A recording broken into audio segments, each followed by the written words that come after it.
Ja, daramagu 20 hilabete irtetzen, eta animatu egiten dizuet jarraitzeko eta lagunak eta baita animatzen dezuen etortzeko. Pentsio publikoa,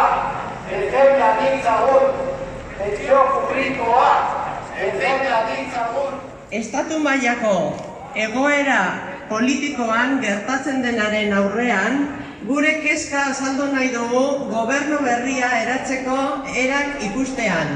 Eta aldi berean adierazi gure artegatasuna hauteskunde berriek elkar ditzazkeen ondorioak kezkagarriak pentsio publikoen etorkizunerako.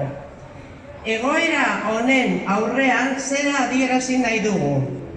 Argi dago, inolako zalantzarik gabe, gobernu aurrekoia eta soziala abian jartzeko zailtasunak desberdintasun politikoak baino zerbait gehiagoari buruz ari garela.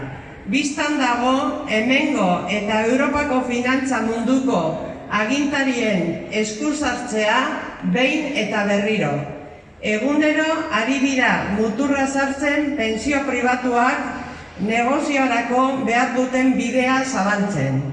Pentsio publikoen sisteman murrizketak eskatzen dituzten berberak dira zerbitzu publikoetan eta ongizate estatuan. Egoera hau onartezina da. Hautesontziek adierazi zuten gobernu aurrekoia eta sozialaren alde herritar gehiengoaren eskubideetan aurrera egiteko. Mila eta milaka pentsiodunen egoeraren aurrean kezkaturik gaude, gehienetan emakumeen egoera da, hilaren bukaerara heltzeko zailtasuna baitute ezin dute argindarren faktura ordaindu.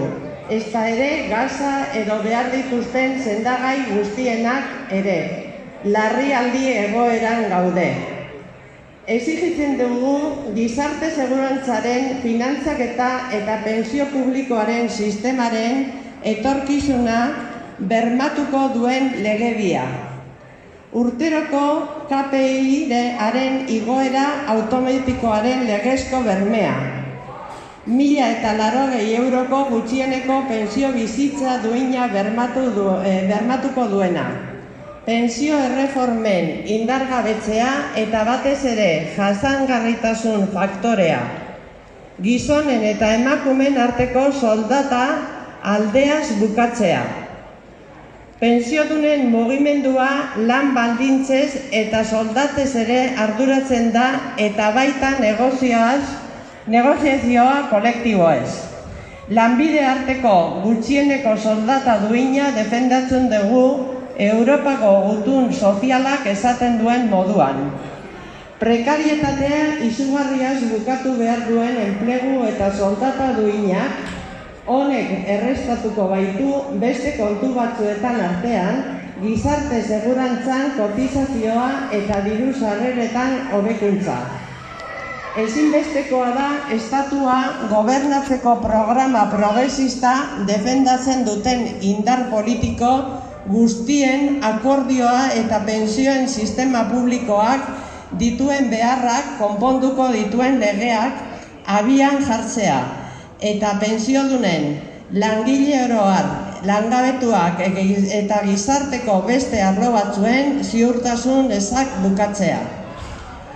Erabakigarriak diren egun hauetan indar politikoei esan nahi diegu arduraz jokatzeko mesfidantza alde batera utzi eta milioika pentsiodunen aldarrikapenak entzun eta hauen arazoak konpontzeko.